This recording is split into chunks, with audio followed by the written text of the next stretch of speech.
আসসালামু আলাইকুম। আজকে একটা গুরুত্বপূর্ণ বিষয় নিয়ে কথা বলবো। আমরা অনেকেই সিসিটিভি ক্যামেরা দেখলে ভয় পাই, কিন্তু আমাদের কাঁধের উপরে ফেরেশতা আছেন, তাদের কথা ভুলে আয়।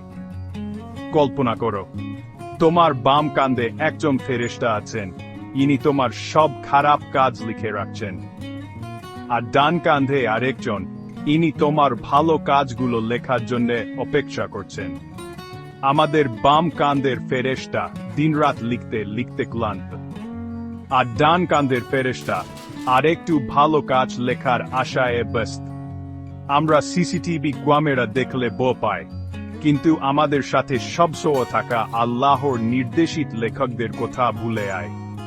প্রতিটি কাজ, প্রতিটি কথা, প্রতিটি চিন্তা সবই লেখা হচ্ছে। চলো আমরা আমাদের কাজকর্ম সম্পর্কে আরো সচেতন হই। আল্লাহ আমাদের ভালো মন্দ বোঝার ক্ষমতা দিয়েছেন।